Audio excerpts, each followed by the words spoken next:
December 7th, 1941,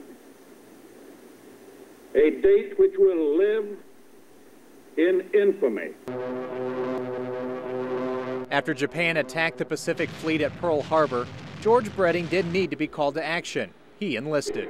He wanted to fly airplanes. That was his goal, I guess. So he was lucky. He passed the tests, and he had perfect eyesight, so he was able to become a pilot.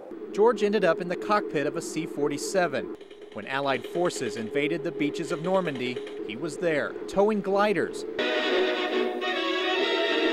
Those wooden, engineless crafts filled with troops, supplies, and vehicles. We took paratroopers in and we towed gliders in on D-Day and resupplied them after things calmed down a little bit.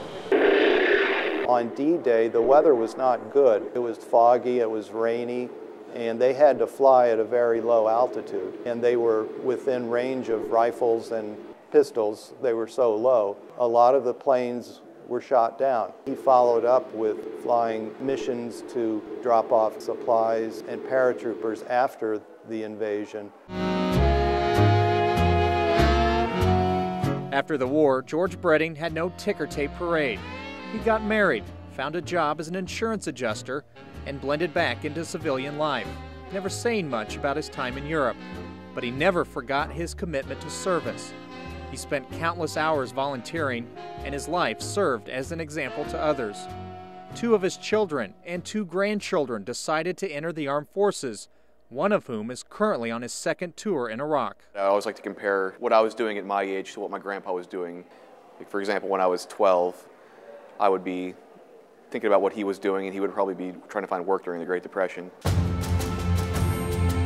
So when his family heard about the honor flight, they realized it was a chance to give something back to a man who never asked for much from anyone. He agreed, and his grandson went with him as his guardian. Thank you, George. Upon their arrival in Baltimore, George and the other veterans were greeted with a standing ovation. It was the ceremony and gratitude many of them never received.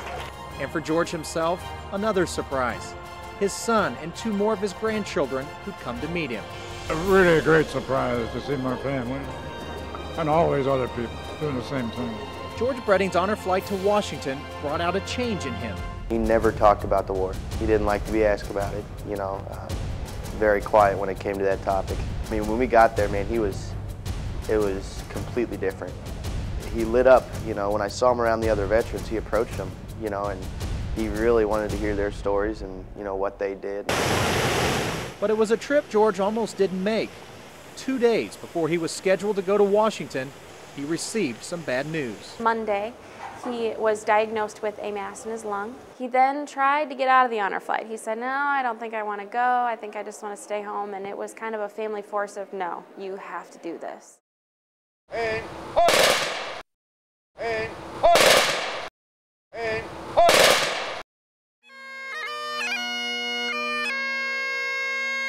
Less than 3 days after his honor flight to see his memorial in Washington, George Breding died. After he got back, he was really tired. My grandma decided to take him into the emergency room. Got the call at 4 o'clock Saturday morning saying that he had passed away. And all my mom could tell me was that he just looked so peaceful. Just the fact that he got the closure that he had been looking for with his serving in the armed forces was satisfaction to us as a family. And there's one thing George said to his grandson while on the honor flight that his family will never forget.